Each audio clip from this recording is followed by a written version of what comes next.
Welcome to SK study point Siliguri.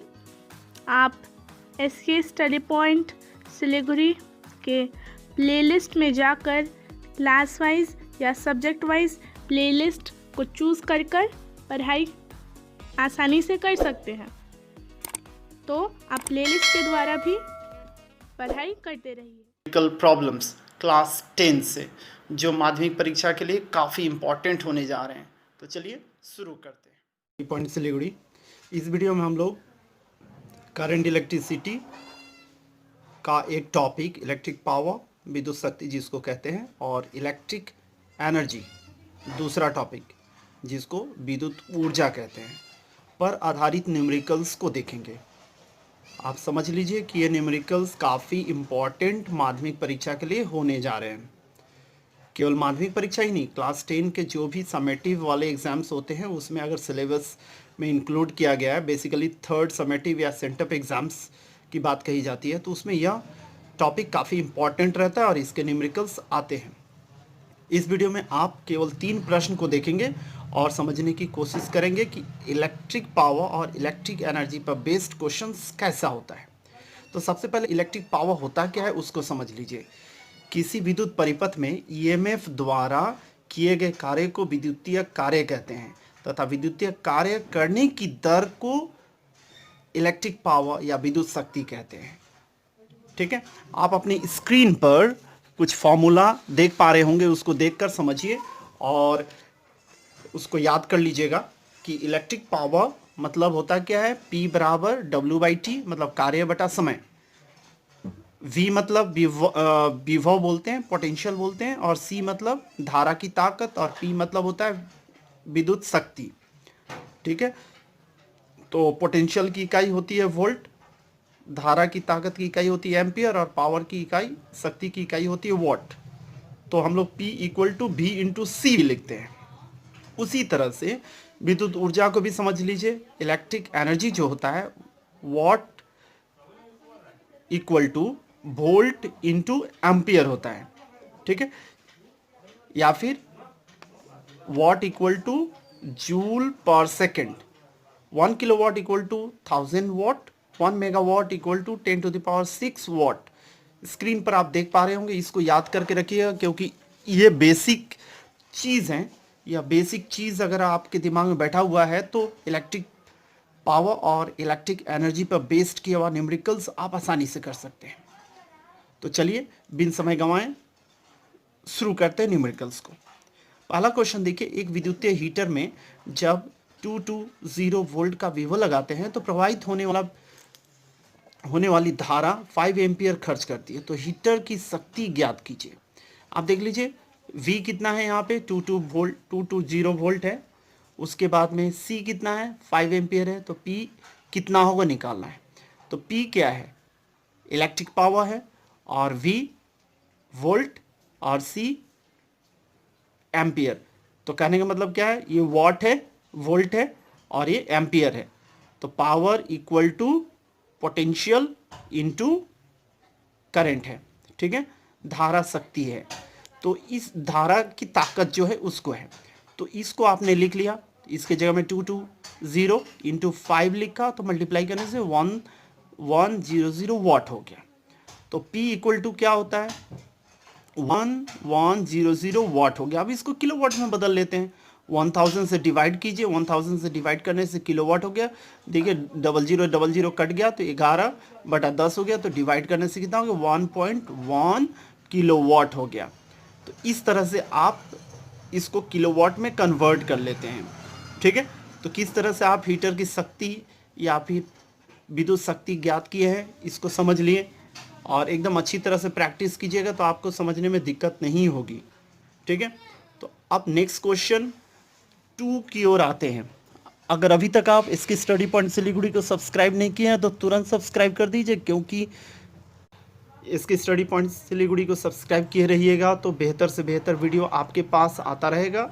और notification के लिए बेल आइकन को भी क्लिक कर दीजिए ताकि जब भी नया वीडियो को अपलोड किया जाए किसी भी क्लास के लिए आपको नोटिफिकेशन आ जाए। हमेशा याद रखिए कि आपको इसकी study point Siliguri YouTube channel पर पढ़ाई करने के लिए प्लेलिस्ट का प्रयोग करना है, ताकि इतने सारे वीडियोस में प्लेलिस्ट को चुनकर आप सही से पढ़ाई कर सकें। क्वेश्चन नंबर 2 को देखिए 220 वोल्ट सप्लाई वाले एक घर में 100 वाट शक्ति के बल्ब को रोजाना 5 घंटे जलाने पर महीने का खर्च कितना होगा यदि विद्युत ऊर्जा की दर 5 रुपया हो। देखिए एक दिन में खर्च विद्युत ऊर्जा कितना हो रहा है, आप जानते हैं वाट इंटू आवर होता है, तो 100 गुना 5, ठीक है। 100 वाट का है और 5 घंटा करके है तो कितना हो गया, 500 वाट आवर हो गया। तो एक महीना बोलने का मतलब कितना कंसिडर किया जाता है, 30 दिन। तो इसलिए 30 दिन में खर्च या व्यय विद्युत ऊर्जा कितनी हो जाएगी, 500 गुना 30, तो 15,000 वाट पर आवर हो गया, वाट आवर हो गया। अब इसको किलो वाट में बदलेंगे, किलो वाट आवर में, तो 1000 से डिवाइड कर दिए, ठीक है। तो ये कट गया तो कितना हो गया, 15 किलो वाट आवर हो गया। किलो वाट आवर मतलब क्या होता है, BOT, बोर्ड ऑफ ट्रेड होता है ना, यह आप जानते हैं, इसके द्वारा ही हम लोग विद्युत के बिलों का भुगतान करते हैं, बोर्ड के द्वारा ही। ये याद करके रखिएगा, 1 किलोवाट क्षमता वाले किसी विद्युत उपकरण से 1 घंटे तक विद्युतीय प्रवाहित करने में जितनी विद्युत ऊर्जा खर्च होती है उसे 1 किलोवाट आवर कहते हैं, ठीक है। व्यावसायिक क्षेत्र में इसे BOT के नाम से जाना जाता है। तो इस कारण से आप क्या निकाल लिए, आप निकल गया 30 दिन में विद्युत ऊर्जा कितना खर्च हुआ पता चल गया। तो विद्युत बिल का कुल खर्च या कुल परिणाम कितना हो गया, 15 वोट गुना 5 रुपये करके तो गुना किए तो 75 रुपया। यहाँ पर साइड में जो भी दिया हुआ है इसको आप रट लीजिएगा, याद कर लीजिएगा। 1 किलोवाट मतलब 1000 वाट, 1 किलोवाट आवर मतलब कितना होता है, 1000 वाट इंटू आवर। तो वाट मतलब होता है जूल पर सेकेंड, यहाँ पे लिख दिए, और आवर का मतलब होता है 3600 सेकेंड। देखिए इससे गुना हो गया तो 36, उसके बाद में देखिए कितना जीरो, 5 को जीरो, जूल हो गया, ठीक है। सेकंड कट गया यहाँ का न्यूमरेटर और डिनोमिनेटर का, तो 3.6 into 10 to the power 6 joule हो गया। 1 किलोवाट आवर मतलब 1 वोट होता है। तो ये सारे बेसिक्स हैं, इसको आपको समझ के रखना ही होगा, तभी जाके आप न्यूमेरिकल्स को आसानी से कर पाएंगे। अगर अभी तक आप इसकी स्टडी पॉइंट सिलीगुड़ी को सब्सक्राइब नहीं किए हैं तो तुरंत सब्सक्राइब कर दीजिए, लाइक और शेयर करना बिल्कुल नहीं भूलिएगा।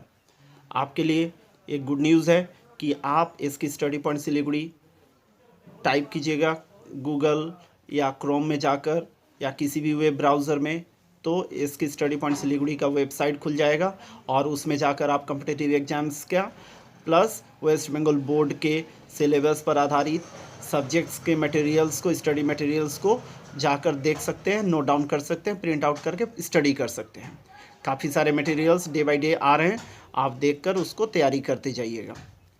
चलिए क्वेश्चन नंबर 3 में आने के पहले क्वेश्चन नंबर जो 2 था उसी का एक सिमिलर टाइप क्वेश्चन है, इसको देख लीजिए, नोट डाउन कर लीजिए और इसको बना के प्रैक्टिस कीजिएगा और कमेंट सेक्शन में आके ज़रूर बताइएगा कि इसका आंसर कितना आया, ठीक है। क्वेश्चन नंबर 3 को देखते हैं। एक विद्युत बल्ब की शक्ति 60 वाट और उसे 220 वोल्ट सप्लाई से जोड़ देते हैं, तो बल्ब द्वारा विद्युत की खपत और बल्ब का प्रतिरोध ज्ञात करो।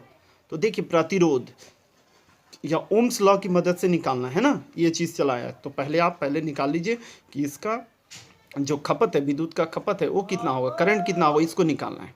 तो देख लीजिए P बराबर कितना होगा 60 वाट, V बराबर कितना होगा 220 वोल्ट, पोटेंशियल डिफरेंस कितना है निकाल लिए, और C equal to question mark मतलब करंट जो है वह कितना होगा वही निकालना है आपको। R equal to question mark यह भी निकालना है। तो सबसे पहले आप P equal to V into C होता है, आप फॉर्मूला जानते हैं, नोट डाउन कर चुके हैं, इसको लिख लिए। उसके बाद में आप क्या कर रहे हैं यहाँ पर, ठीक, C equal to P by V हो गया, तो 60 लिख लिए P की जगह में 60 वाट, और 220 वोल्ट हो गया। तो volt by what by volt क्या हो जाता है, एम्पियर हो जाता है। 6/22 हो गया, 0 कट गया, इसको डिवाइड कीजिएगा तो 0.2727 करके आता रहेगा। तो यह C इक्वल टू 0.273, इसको राउंड ऑफ कर दिए तो 0.273 एम्पियर हो गया लगभग। आप नियरली इंग्लिश में लिख सकते हैं, ठीक है। आप चाहें तो अप्रॉक्स भी लिख सकते हैं, किंतु नियरली लिख लीजिएगा तो भी चलेगा, या फिर इस संकेत को भी लगा दीजिएगा तो भी चलेगा।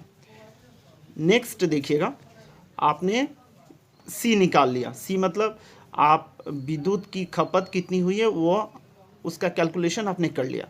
उसके बाद क्या किया आपने, V बराबर आर सी, ओम्स के नियम के अनुसार से लिख लिया। तो R इक्वल टू कितना होगा, V बाई सी। तो वोल्ट कितना था 220 और करंट कितना है 0.273 लिख दिया आपने, दशमलव हटा दिया तो ऊपर में चला गया, दशमलव को हटाने से 3 जीरो, तो 4 जीरोस उसको 273 ने डिवाइड किया तो कितना हो गया 805.86 ओम। तो रेसिस्टेंस भी आपने निकाल लिया। तो इस तरह से हम लोग धारा विद्युत का न्यूमेरिकल्स को कर लेते हैं। टॉपिक वाइज हमने करने की कोशिश करी है। तो आप सारे वीडियोस को देखिए और शेयर कीजिए, स्टडीज़ कीजिए। Thank you very much.